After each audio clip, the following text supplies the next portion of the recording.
this is something that I hear all the time. He's a good man. He doesn't shout. He's so respectful. He's responsible. And honestly, all of that is true. But then the same woman will say something just feels off. He's there, but he's not really there. He'll talk, but it doesn't feel like a connection anymore. He'll do things, but emotionally it feels like you are still alone. And the hardest part is you can't even go ahead and explain it properly.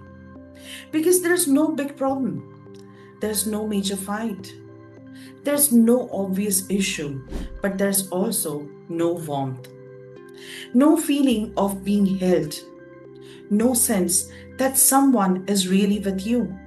And then people say, but at least he's a good man. And that's where it gets confusing.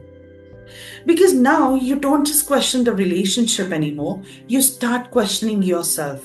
Maybe I'm expecting too much. Maybe I'm just overthinking. Maybe this is just how marriages work. And that confusion is actually what makes this so exhausting. Because if something is clearly wrong, you can respond to it and say, this needs to change. But when nothing looks wrong and everything still feels wrong, you just stay stuck.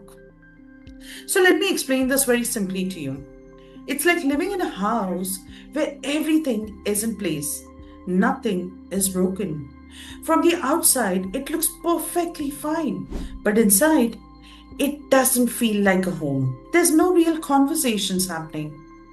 There is no emotional closeness, no feeling that you can just be. You are living there, but you're not experiencing it. And this is what most people don't have words for, or they can't even explain it. This is what emotional neglect looks like. It's not loud, it's not dramatic. No one can point at one single thing and say, this is the problem. But you feel it in what's missing.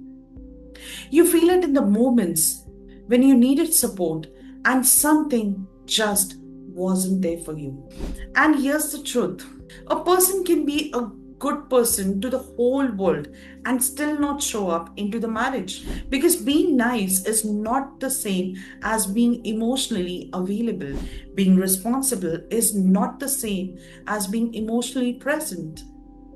And avoiding conflict is definitely not the same as creating peace in the house.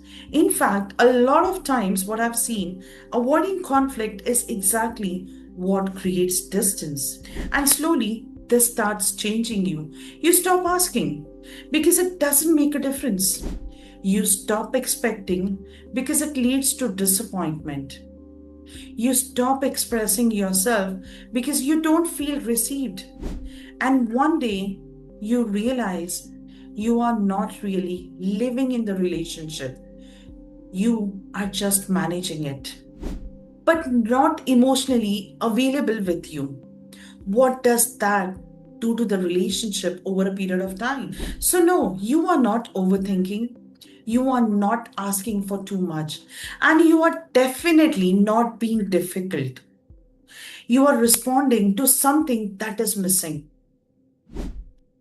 Because no relationship should feel lonely from the inside. So, if this is something that you are feeling, don't brush it off, don't normalize it, or don't silence it by saying, at least he's a good man. Because your experience matters, not just how the relationship looks from the outside. So, in my next video, I'm going to show you exactly why this happens. And if you have been trying to go ahead and figure this out, but can't quite explain it or understand it, you don't have to go ahead and do that alone. You can go ahead and book a one-on-one clarity call with me, and the link for it is in the description below. And we'll look at it together.